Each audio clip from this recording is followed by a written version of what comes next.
In Aston Villa, you'll be coming up against a team who've got genuine depth in the striking position, as this season has gone. When Watkins doesn't score, they can bring on Duran and he will score. With that in mind, how important is it now, ahead of the biggest and the most busy game of the season, that you've got Richarlison back and another option to Solanke?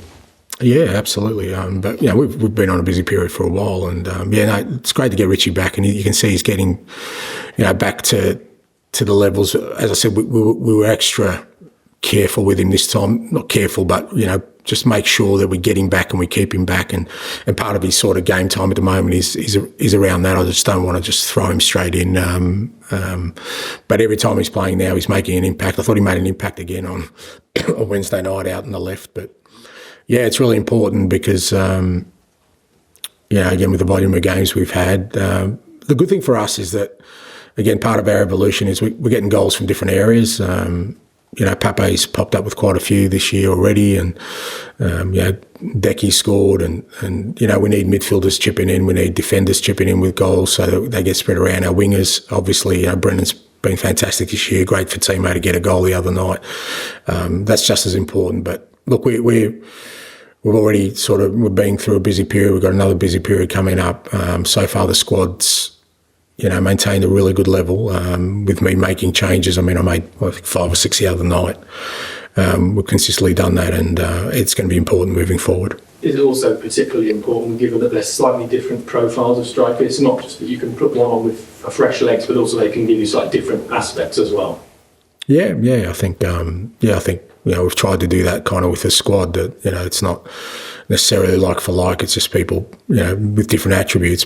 The underlying sort of foundation of that is there are some things that are kind of non-negotiable in the way we play, but Richie and, if you sort of stack them up against Dom, they both work really hard defensively for us, which is important. But yeah, the way they attack then is different. But I think they both have great strengths that certainly we can, again, benefit from. James? Just kind of following up on that, you mentioned the physical effort you guys put in. We saw Dominic Solanke drop his knees after that game against City. Often from the outside, strikers are judged on goals and shots, and in that respect, you might say Dominic is struggling in that sense, but clearly he offers something more, and also he's helping get goals from elsewhere around the team.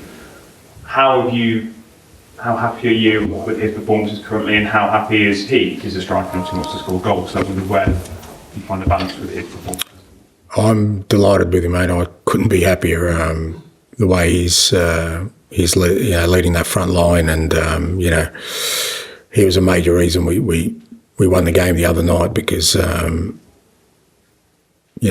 City will grind you if you and sort of pin you right back for the whole game if you let them, and he just didn't allow that to happen, and he just kept running and pressing, and he had the quality on the ball. Any other night he would have had a couple of assists as well.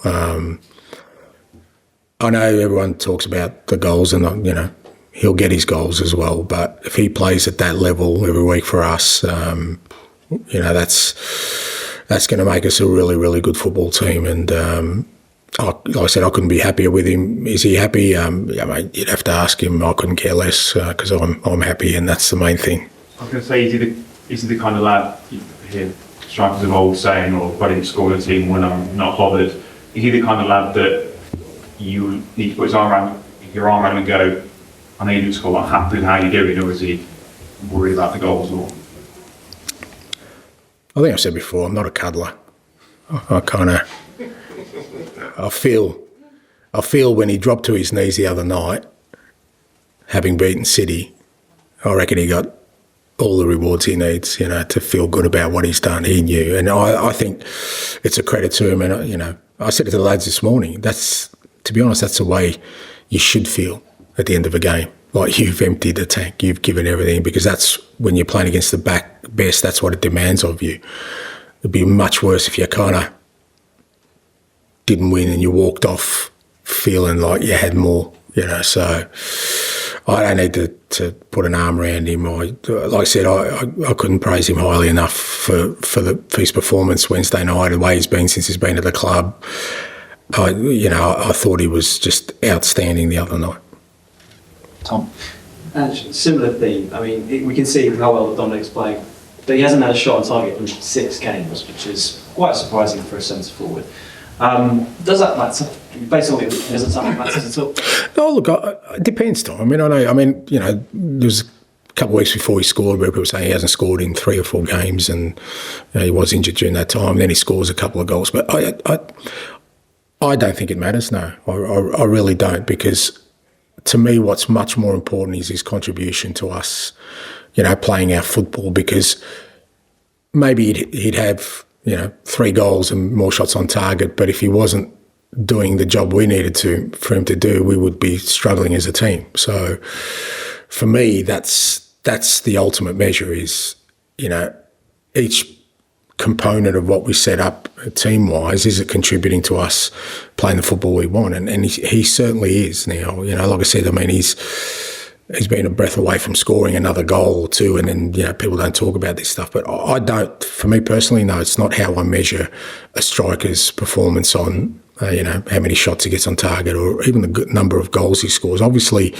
if he's not getting into the area, or he's missing a lot of chances, or there's an issue there with the way he's going about things, we'll address it. But for the way we're playing at the moment and what we need, I think he's the perfect sort of front man for us. And I do believe he will score a lot of goals for us. I don't have a fear in terms of that.